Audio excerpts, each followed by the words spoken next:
Void Miner, Guild of Stone, Part 3, Chapter 11, A Growing Voice. Kara had never imagined herself at the center of a circle like this. Not a circle of power, she wasn't fool enough to call it that, but a circle of attention, of eyes that weighed every word and every pause, searching for meaning she hadn't yet decided if she carried. The hub's conference deck smelled of stale recyc and machine oil, a layered funk that clung to skin and hair no matter how many filters ran in the ducts. Everything here was always second-hand air, water, even the lights, some of which hummed with a faint and uneven rhythm, like the whole place was built on compromise. That was the truth of it, wasn't it? The hub was compromise embodied, a web of competing needs and fraying resources, every module owned by someone, every corridor crossed by deals, grudges, old debts.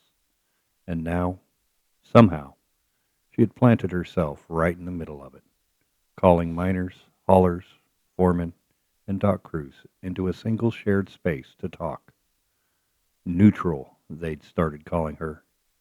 The word clung to her like a badge she hadn't asked for. She wasn't from any of the big factions. She wasn't tangled in the blood debts of the Belt Wars. She wasn't EarthGov. She wasn't Navy. She was just Kara, and that seemed to matter more than she realized. Arg stood behind her, just off her shoulder, arms crossed over his chest. He didn't speak much in these meetings. He didn't need to. His presence was credibility enough. Miners recognized his boots, his jacket patched with repair work, the slight bend of his shoulders from years under heavy loadouts. Haulers noticed the grease ground into his cuffs, the way he looked at a wall and seemed to know what pipes ran behind it. He wasn't a politician, and that made him safe in their eyes. If he stood beside Kara, maybe she was safe too. The circle was restless tonight. A dozen workers, half of them still dusted with rock grit, others fresh off shift with their faces gray and tired. Two foremen leaned on the bulkhead, one chewing a stem root, the other silent but watchful. The commander had arranged the meeting, but he lingered near the back, letting Kara carry it, testing her. She cleared her throat and forced her voice steady. The haul off Rig 12. Everyone heard about it? Cargo lost, 3 injured. Could have been worse. A murmur ran through the circle. Arg shifted, weight scraping against the deck. Kara continued. What saved it wasn't luck. It was a simple alert chain. 3 people knowing the right sequence, passing the word fast, not tripping over jurisdiction. That's what we've been building. Protocols. Protocols, one of the miners spat. His face was red, a network of veins across his cheeks from years of low G strain. That's just another word for rules. Rules getting written by people who never swing a pick. Last thing we need is more of those. Kara didn't flinch. Maybe, but rules didn't save that hole. People did. And they did it because they had a common practice, a shared chain. Not orders, not politics. Process. The silence was heavy. Someone coughed. Another muttered. Ark's voice came low, steady, backing her from the shadows. She's not wrong. I've seen crews die because one foreman thought he had the right to shout louder than the next. If there'd been a chain, they'd still be breathing. The miner who spat shifted, mouth half open, but no reply came. Ark's words hit harder than hers could. Kara pressed forward. No one here is asking you to give up your voice or your independence. What we're asking, what this guild can be, is a framework. Something to keep accidents from piling bodies into the morgue. Something to keep EarthGov's boots from stomping through here under the excuse of protecting civilians. If we don't show we can self-regulate, they'll regulate for us. That pricked their ears. Nobody wanted EarthGov here. The belt had long memories. The silence tilted in her favor. One of the foremen finally spoke, voice like gravel. Say this guild of yours works. Say people follow your protocols. What then? You gonna sit here, day after day, writing laws, collecting dues, Smells like politics to me. Kara felt Arg tense at that word. Politics. His jaw shifted, but he kept his silence. She forced herself to keep eye contact with the foreman. No dues, no laws, just agreements. Protocols built from your input.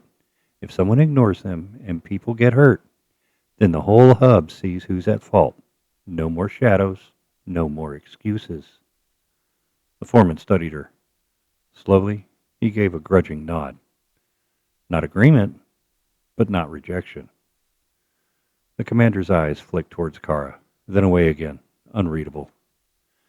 After the meeting broke, Kara walked the narrow corridor with Arg. The walls dripped condensation. Lights flickered in tired arcs. She exhaled. You didn't say much, she murmured.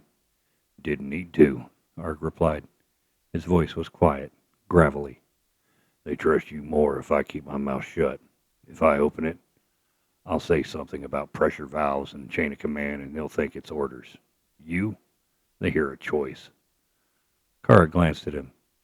You don't like this? No, Arg said. His eyes stayed on the corridor, not her. Politics smells worse than a backed filter, and it's creeping in already. Foreman's right. Give it time. This thing will look like laws, then taxes, then flags. I don't want that. She stopped, making him pause with her. It doesn't have to be that. It can just be survival, a framework so people stop dying in the dark. That's all. Arg looked at her finally. His gaze was hard, but under it lay something else. Weariness. Hope buried deep, too stubborn to die. You sound like you believe it, he murmured.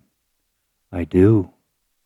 He exhaled, long and rough, then started walking again. We'll see. The days blurred. Meetings, protocols, arguments. Kara spent hours on the comm, drafting shared signal codes, patching old grievances between hauler unions and minor collectives. Arg slipped into the background of those sessions, but never far. He sat at tables, arms crossed, listening, sometimes cutting in with a sharp technical correction that shut down an argument before it grew teeth. It wasn't politics, not to him. It was mechanics, systems. If event failed, he said so. If a signal lagged, he explained why. People listened. He hated the game, but his credibility lent weight Kara couldn't have bought with 100 speeches. And slowly, almost invisibly, the guild took shape. Not an institution yet, but as a voice, a neutral voice. Crews began to come with disputes. Whose load got priority? Who had docking rights in the jammed port? Kara sat between them, listening, nudging, reminding them of the protocols they'd sketched together. You're not deciding for us, one hauler said after a long session. You're reminding us what we already agreed. It was recognition, fragile but real. That night, Kara sat in their cramped quarters, knees pulled to her chest on the bunk. Arg hunched over a makeshift desk, tools scattered as he adjusted a cracked breather mask. The hum of the widow was constant around them. Ducks, fans, muffled shouts. They're starting to see us, Kara said softly. Arg didn't look up. They're starting to use us. Big difference. She bit her lip. Does that bother you? He grunted. Everything bothers me. Doesn't mean it's wrong. Just means I keep an eye on it. Kara smiled faintly. Neutral guild, a framework, recognition, Arg. That's what it is. It's working. He set the tool down and finally turned toward her. His face was shadowed in the dim light, his eyes tired but sharp. Just remember, he said, voice low, power attracts enemies. The words landed heavy in the small berth, heavier than the recycled air pressing their lungs. Kara hugged her knees tighter, staring at the patchwork walls. She believed in what they were building. She had to. But Arg was right. Every voice that grew louder in the belt drew someone's anger, and hers was growing louder by the day. Chapter 12. Shared Ground. The hub had a rhythm you either learned to bend with or you broke under. Kara had started to hear it in the scrape of boots down the ring walks, the shifting hiss of recycled air through vents, the ebb and swell of voices that carried news faster than the comms ever could. Days passed like cycles of intake and exhaust, disputes in the morning, negotiations through the long drift of station time, tired laughter or bitter silence by night. The guild, still more name than structure, was finding its legs. Crews came to them not for judgment, but for clarity. Dock priority disputes, freight rights, shared maintenance duties. They were all the same argument under different coats of paint. Kara sat at the center, weaving the same words again and again. We agreed on this, you signed off on that. The protocol says here, neutral, a mirror of what had already been decided. It was tedious sometimes, but she knew every repetition carved grooves in the minds of the workers, a habit of trust. Arg hated every second of it. He never said as much, but Kara saw it in the tight set of his shoulders, in the way his fingers drummed against his folded arms during the session. He'd chime in when details turned technical, vent clearances, safety chain redundancies, thruster calibration for cargo pushers, but otherwise he was silent, watching, always watching. Tonight, though, there was no crowd, just the two of them, walking the narrow corridors back towards the berth on the Widow. The hub's lights were in low cycle, flickering half the time, painting the walls in tired amber and shadow. A pair of drunks staggered past in the opposite direction, muttering in a language Kara half recognized. Somewhere far down the spine, a machine coughed to life, clanking like it hadn't been serviced in years. You looked ready to snap at that, Foreman, Kara said quietly. Ark grunted. Foreman was ready to make his dispute about politics, not safety. I don't do politics. You keep saying that, she gave him a sidelong glance. But you're still there, every meeting. That means something. Means I keep you from getting steamrolled, he said bluntly, then softer. And maybe it means I'd rather see you running those sessions than any of them. Kara smiled faintly. They walked in silence for a few turns, the kind of silence that had settled more comfortably between them in recent days. Not brittle, not wary, just space that didn't need to be filled. When they reached the Widow's berth, Kara paused outside the hatch. The ship looked even smaller when docked against the hub's massive bulk, a scrape of independence bolted to a giant that didn't care if it lived or died. Their berth hold was short. Every day the station reminded them the lease could vanish. Kara felt that weight more than she admitted. Coffee? She asked. Arg shrugged. If you've got it. They stepped inside. The Widow's galley was cramped, barely 2 bodies wide. Kara brewed the thin, bitter stuff they pretended was coffee and slid a tin cup toward Arg. He sat heavy at the small table, setting his patched jacket aside, and took a long sip without comment. Kara leaned against the counter, watching him. His face was carved with lines from strain, from low-G years and air that never felt clean. His hands were thick, scarred, calloused. She realized she didn't know much about him beyond those visible truths. You ever tell anyone where you're from? She asked. Arg's eyes lifted slowly. He didn't answer at once, like he was testing if she really wanted to know. Earth, he said finally. Born and raised there. Met my wife, Tara. We thought we'd have a life, you know. Whole plans, little home, quiet. And then she died. His voice dropped, low and flat. Lost her. Lost everything I was building. Came to the belt to get away from it all. To work rocks instead of memories. Kara's stomach twisted at the honesty in his voice. I'm sorry, she said softly. He shrugged, gaze fixed on the bulkhead. Nothing left to do about it. Just keep moving. She nodded, giving him the space to hold the silence without filling it. In the low hum of the berth, she realized how much weight he carried. Not just his past, but the tension of every hand he'd ever held, every body he'd seen lost. And you? Arg asked after a long pause, voice careful. Where did you come from? Kara hesitated. She hadn't told this story often. Luna, technically. Parents were EarthGov functionaries. Always moving. Always claiming it was for stability and order. I watched them make deals that starved people in one place to feed another. Left as soon as I could. Couldn't stomach it.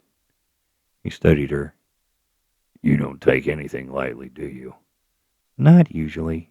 She gave a faint smile. But sometimes it helps. Understanding the past, I mean. Knowing why you fight, or don't fight. Arg nodded once. They drank the thin coffee in silence. The only sound, the hiss of the brew unit cooling. Over the next cycle, their bond grew in the spaces between work. Long shifts repairing vent seals together, meals eaten side by side at the widow's table. Her ration tray bumped against his elbow.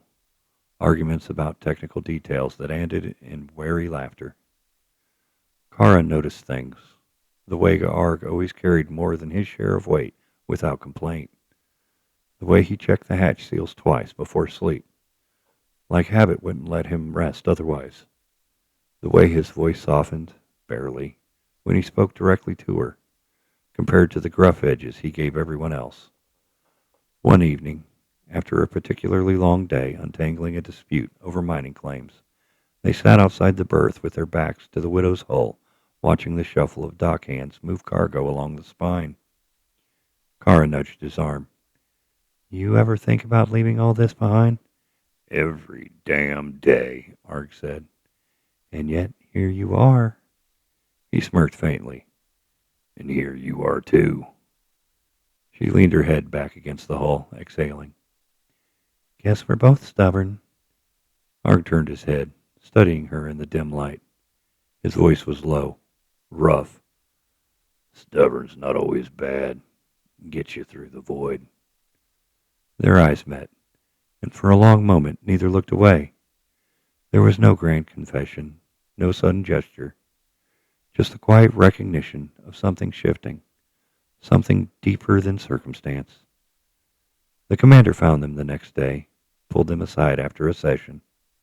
His expression was sharp, his tone edgy. You're making headway. People are listening. But remember this. Voices that rise too high paint targets on their backs. Keep your heads low. Arg gave him a flat look. Not much for keeping my head down. The commander's gaze flicked between them. Then keep each other alive. That's the best advice I can give. That night, back aboard the Widow, Kara sat on the edge of the bunk, unlacing her boots. Arg leaned against the bulkhead, arms crossed. The weight of the commander's words lingered between them. Finally, Arg broke the silence. His voice was rough but steady.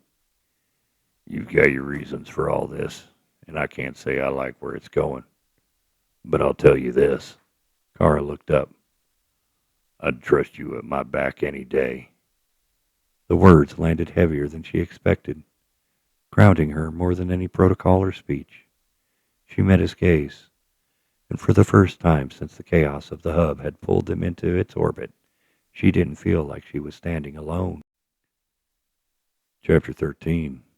Cracks in Stone. The hub smelled like burnt metal and recycled air. The corridors buzzed with air scrubbers and the distant grind of machinery that no one paid attention to anymore, except when it betrayed them with a squeal or clank. Arg had moved through the main concourse early that day, boots clanging on steel, trying to get a handle on the tension that was creeping up like shadows along the bulkhead.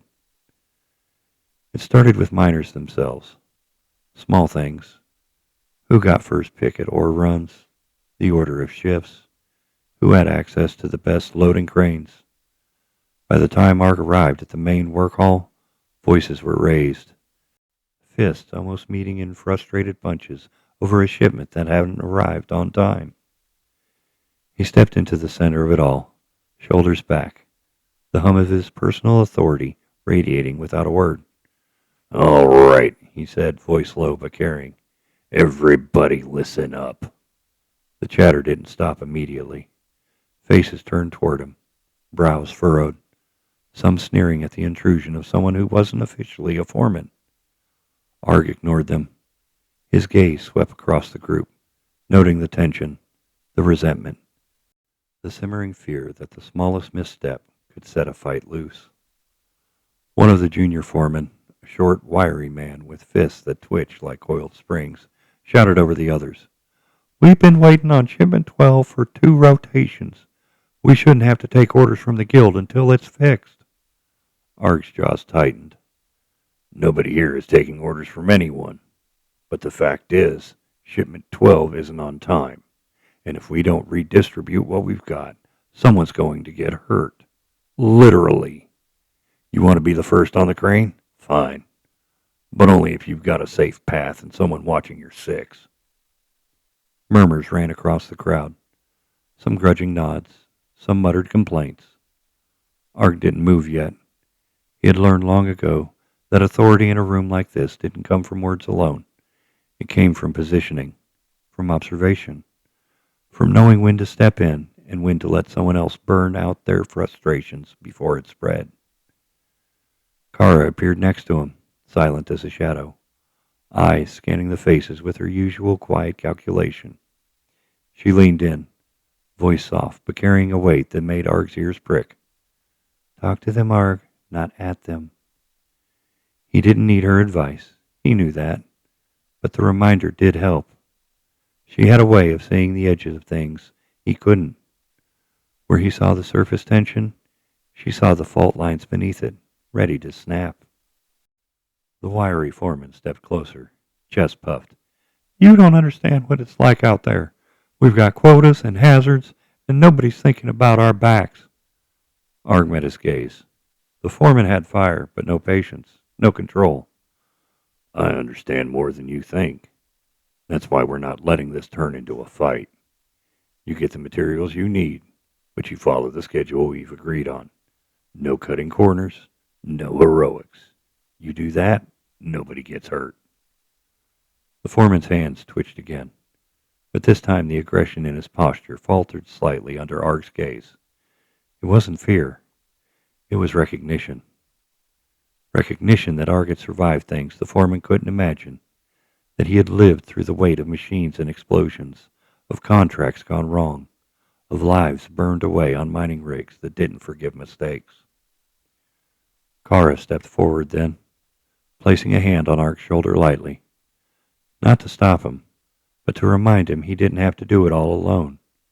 Her voice, soft but audible to the hall, carried calm authority. "Everyone, we need to split what we have fairly. No hoarding, no fighting. There's more to be gained in working together than in proving who's tougher." Silence fell, thick and uneasy, as if the words themselves were too much to digest. Arg allowed himself a slow exhale. It wasn't over, not by a long shot. The resentment and fatigue were like cracks running through stone, deep, hidden, ready to split under pressure. But for now, they were listening. Kara had that effect.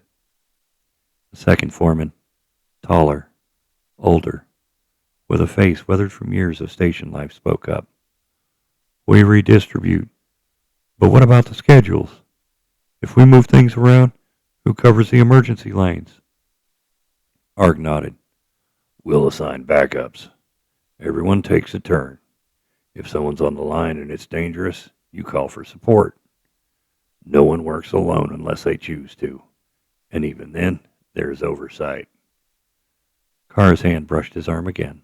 Subtle, almost incidental, but grounding. He let her presence anchor him, reminded that he wasn't trying to shoulder everyone's argument in the belt alone. The discussion continued for another half hour. Arg watched every glance, every twitch, every subtle hand motion that betrayed impatience or readiness to erupt. He didn't argue unnecessarily. He let the practicality speak. Resource counts, shift rotations, safety checks. Numbers don't argue back. Numbers don't hold grudges. Kara's calmness softened the edges. She repeated assignments, explained the reasoning to those who resisted, translated the numbers into tangible tasks. She made it real, accessible, digestible. And Arg noticed how even the most stubborn faces began to shift. The wiry foreman's jaw relaxed. The tall one nodded slowly. A grudging acceptance settled over the hall like dust after a storm. By the end, the materials were reassigned, the schedules tweaked, and the potential fight had been averted. Everyone knew the cracks were still there, deep and invisible. But for now, the surface held. Arg allowed himself a small private exhale, rubbing the back of his neck. The hall cleared gradually, people muttering under their breath, but following the new directives. Kara stayed at his side, eyes soft, arms crossed loosely. "He'll hold," she said quietly, almost to herself. "For now." Arg didn't respond immediately. He had a nagging sensation, a tug at the back of his skull. The hum of the unseen markers, the way the belt tested him even here. The guild wasn't real yet. It was still an idea, fragile, like a crystal balancing on a knife's edge. One wrong move, and everything could shatter. He turned to Kara, catching her eye. She didn't need words. The moment was heavy, charged, a quiet recognition of their efforts, however small, were beginning to take effect. The cracks hadn't gone away, but they hadn't widened either. For a long moment, neither of them spoke. Arg's shoulders relaxed slightly. He let himself linger in the rare space where control was possible, where the chaos of the hub didn't reach into his chest and squeeze. Kara's presence beside him, calm, steady, was enough to make the tension bearable. Finally, Kara nodded, almost imperceptibly. "We did it, for now." Arg allowed himself a faint smirk, one that didn't reach his eyes entirely, but was genuine in its subtlety. "Tense as hell, but yeah, for now." The silence stretched between them as they walked back toward the widow. Not comfortable, not light-hearted, but stable. The hub continued around them, noise and chaos and movement. But for the first time that day, Arg felt a thread of quiet satisfaction. They had navigated the cracks in stone, avoided the collapse, and left the floor with authority and calm intact. It was fragile, it was tenuous, but it was something real.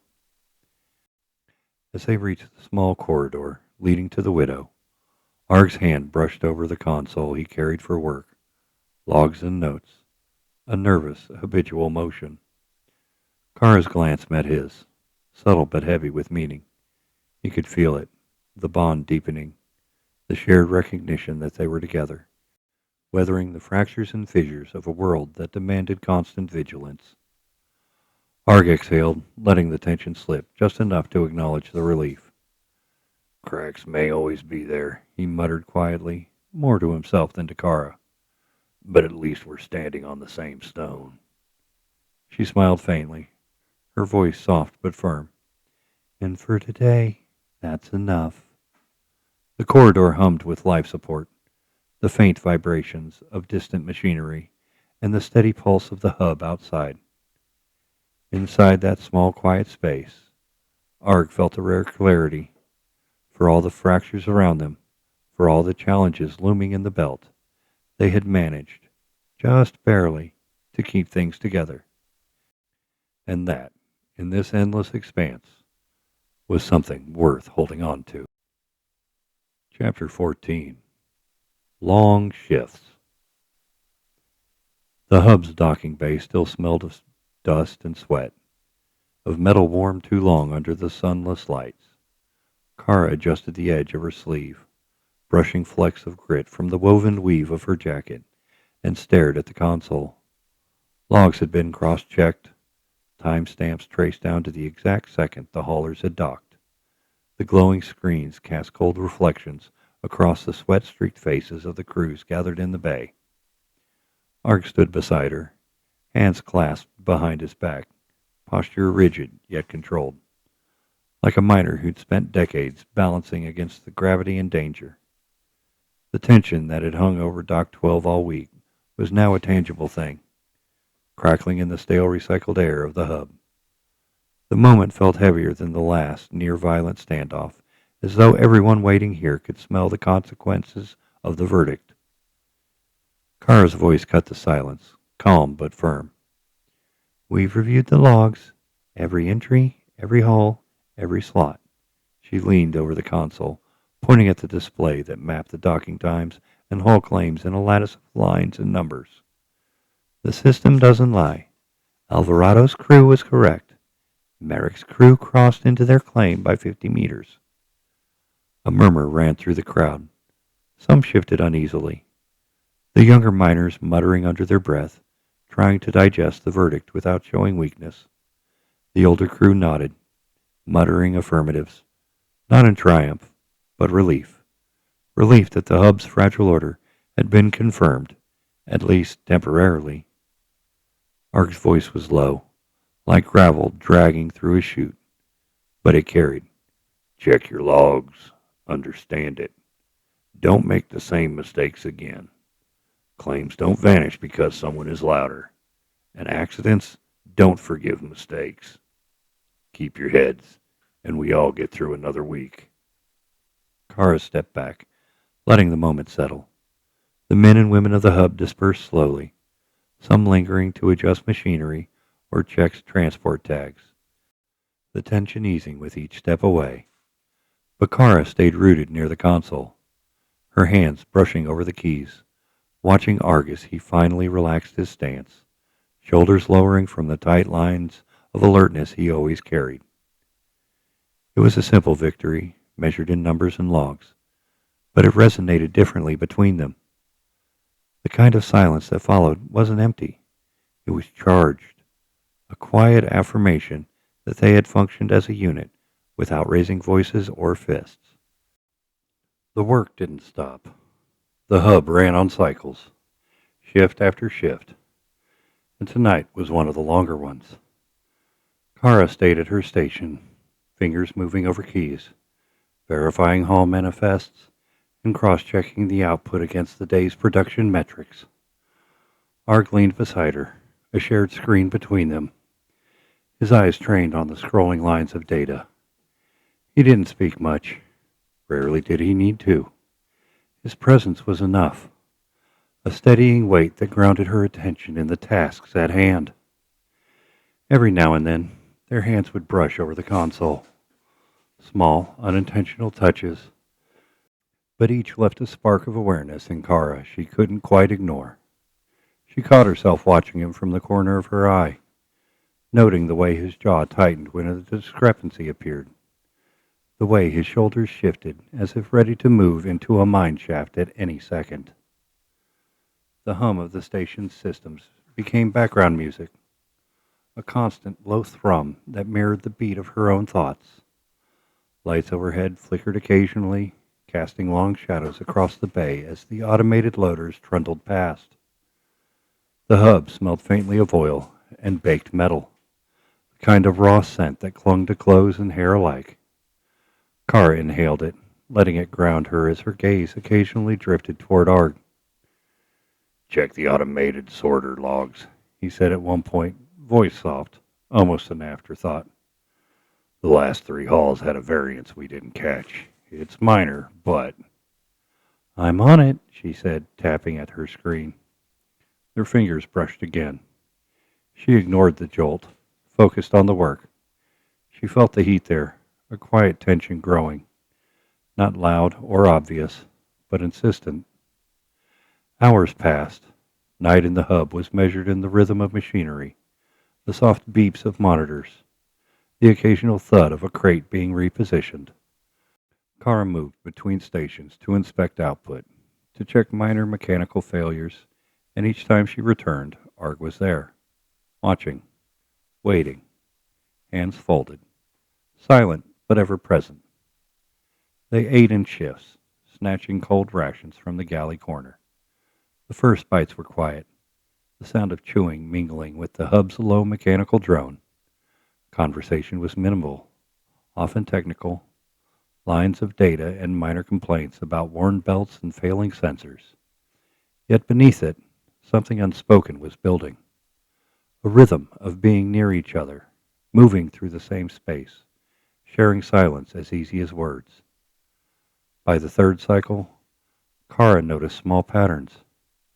Arg's hand lingered slightly longer over controls when she was nearby, not quite touching, but close enough that she felt it. His gaze occasionally flickered toward her station, assessing, calculating, a trace of concern in the angles of his eyes. And she, in turn, found herself planning routes through the hub that allowed her to pass near him, adjusting screens and consoles just so, letting brief moments of proximity exist without words. There were times when they spoke, usually over technical issues, corrections to logs, or minor malfunctions that required joint attention. Yet even then, the dialogue was practical, stripped of small talk. Yet each exchange carried weight, each clarification, each shared glance at subtle tightening of connection that neither dared acknowledge openly. Hours became cycles. Cycles bled into each other.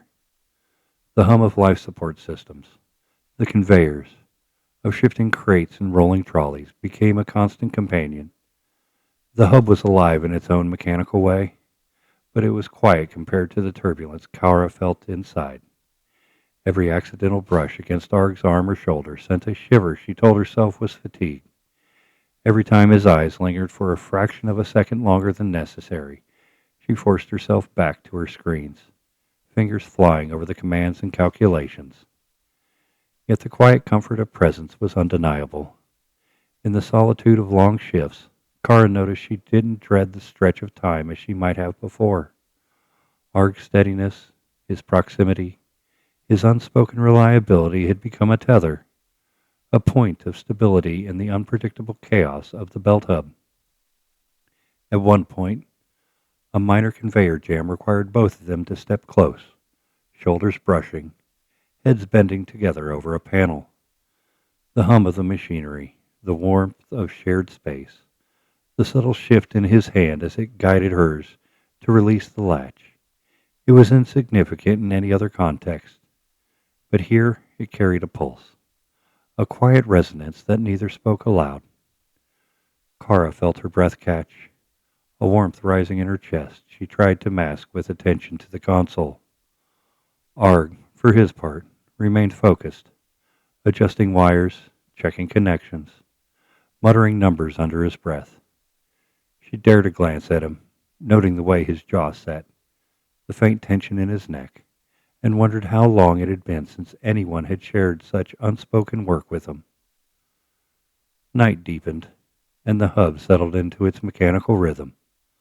Lights dimmed on secondary panels, the conveyor belts slowed, automated loaders moved less frequently.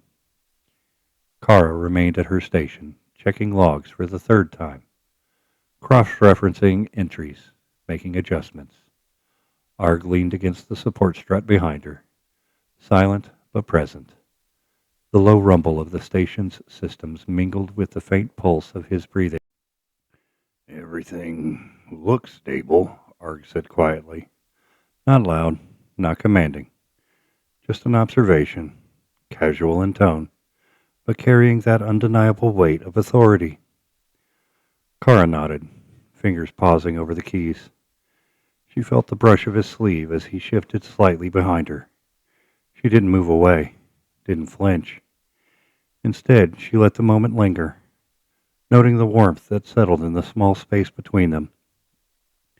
Hours passed in this rhythm, shifts completed, minor issues corrected, reports finalized. The quiet moments stretched, comfortable and charged at the same time. Kara found herself stealing glances, noticing the way Arg's eyes tracked systems readouts, how his hands moved when adjusting panels, how the light from the screens painted shadows across his jawline. When the night cycle ended, Kara stood and stretched, leaning against the edge of her console. Arg remained for a moment, hands braced against the metal surface, looking at the data he'd been monitoring. Then he straightened, shoulders back, and started towards the exit. Kara's gaze followed him unbidden. As he disappeared down the corridor, she lingered, hands brushing the console where he had been.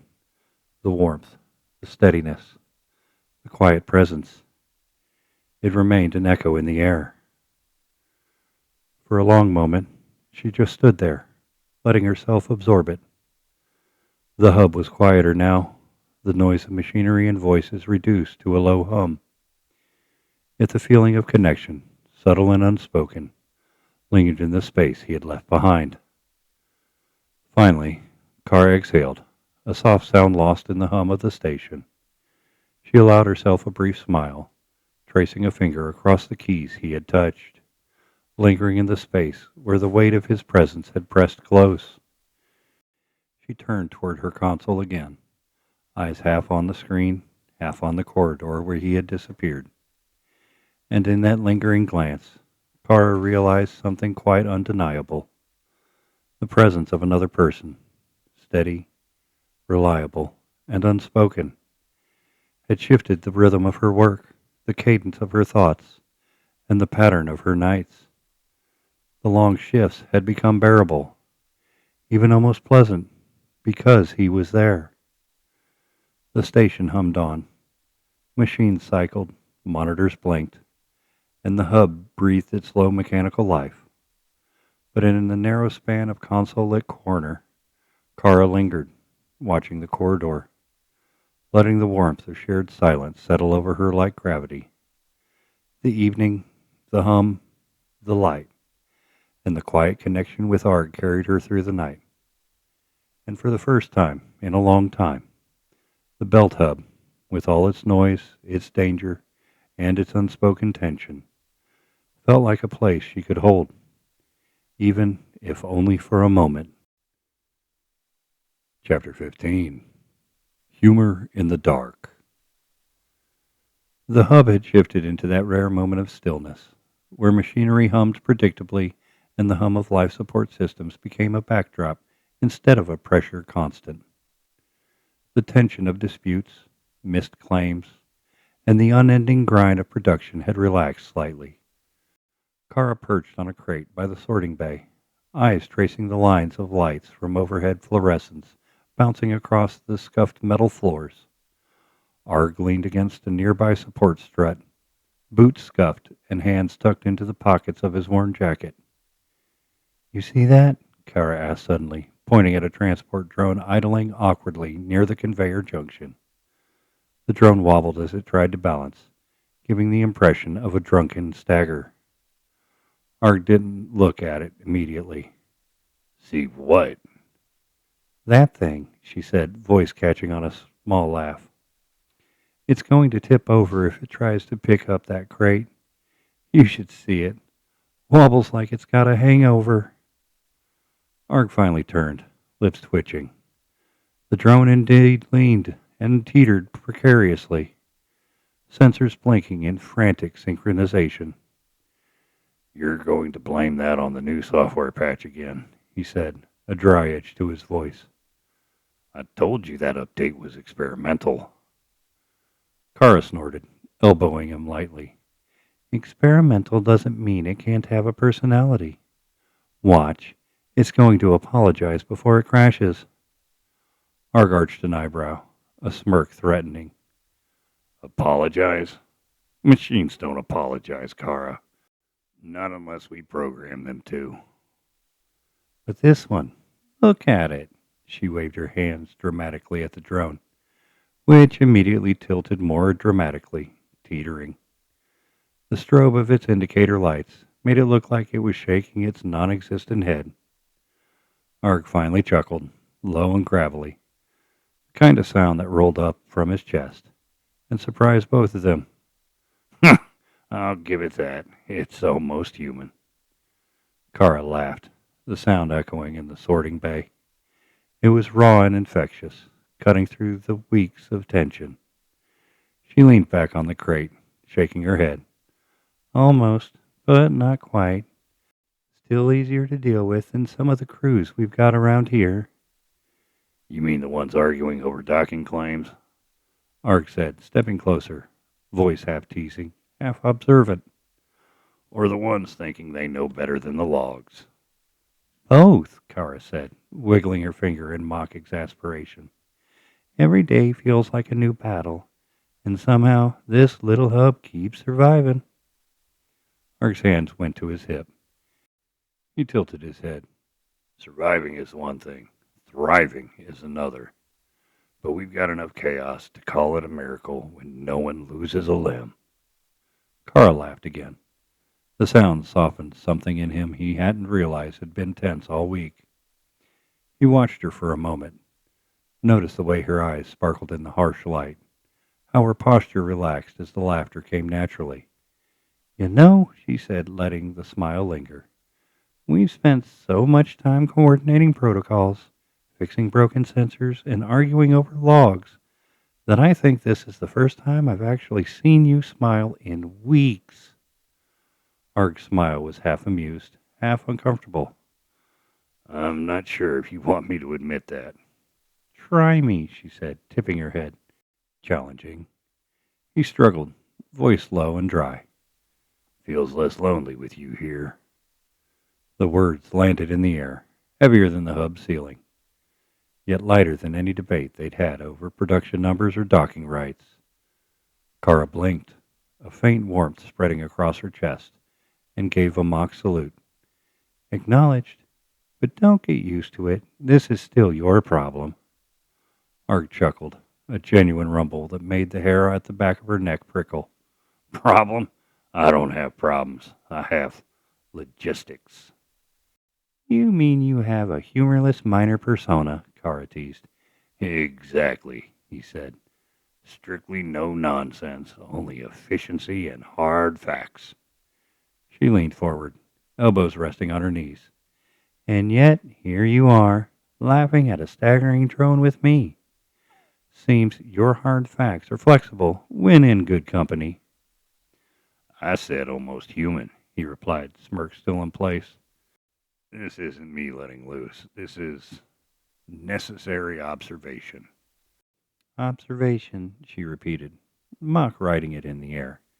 Sure, necessary, she leaned back, chuckling. Still, it's nice. Feels easier. Arg's gaze softened, and he ran a hand through his hair, tugging at the ends with a habitual, unconscious motion. Easier, huh? You make it sound like this hub doesn't eat people alive every day. It does, Kara said, the edge of laughter still present. But at least some of us are keeping each other from getting chewed up completely. Arg tilted his head, eyes scanning the bay. The drone wobbled once more, and then he gave a low whistle. That thing is gonna break eventually, and when it does, we're cleaning it up. That's the part no one laughs at. Cleaning up, Kara said, mock groaning. Always the fun part. I think we need more of these shared laughs before the next disaster hits. Arg grunted in agreement, leaning back slightly against the metal support. Agreed. But don't get used to it. Humor in the dark is a dangerous thing in this place. Oh, come on, she said, smirking. You're laughing now. Don't tell me you didn't enjoy it. He looked at her, quiet for a long moment. I said feels less lonely with you here. He said again, this time softer, almost private. His tone carried the weight of routine and habit, of someone used to solitude suddenly finding its mirror. Kara's lips curved, a faint, amusing smile lingering. She shifted on her crate, brushing a loose strand of hair behind her ear. Noted. But you'll still have to stick to the protocols tomorrow? Always, he replied, smirk returning. Protocols first, laughter second. Maybe. The drone finally toppled over with a slow, graceless wobble. Kara yelped in mock horror, and Arg stepped forward just in time to brace it before it slid into a supply crate. She laughed high and free, and he shook his head, tugging the drone upright. "See," Kara said, pointing at him with one finger. "You saved it. Your efficiency even saves drunken little drones." Observation, Arg muttered, sliding the crate aside. necessary, efficiency preserved. Kara chuckled, collapsing back into the crate. "Sure, sure. Whatever you say, observation hero." Hours passed in this rhythm, laughter mixed with shared attention to consoles, with minor fixes, and the muted hum of machinery formed a backdrop that felt less oppressive than usual. The tension that had been taut in the hub, threaded through disputes and endless logistics, softened in these moments. Later, when Kara finally moved toward her station to finish the remaining logs, Arg followed without prompting. Their footsteps echoed together across the metallic floor. Occasionally, her shoulder brushed his. Once, their arms briefly collided over a panel. No words passed. None were needed. The humor they had shared earlier had shifted something between them, and the silence now carried a comfortable warmth. Tomorrow, Arg said suddenly, quiet but audible in the near empty bay. we do the final round of maintenance checks. No laughing this time. Kara laughed softly. "I'll hold you to that. No exceptions," he grunted. Good. Don't make me chase you down for repairs. She raised a brow, pretending indignation, and he smirked. That smirk, the quiet presence, the subtle camaraderie, it all made the hub feel less cold, less mechanical, less lonely. By the time the hub's secondary lighting dimmed for the night cycle, the two of them had settled into their respective stations. Kara, half smiling, half lost in thought, realized the weight she carried in her chest had eased slightly.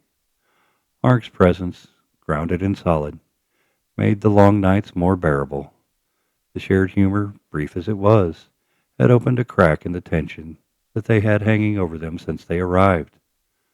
Arg, leaning back in his chair, fingers drumming on the metal armrest, glanced at her once.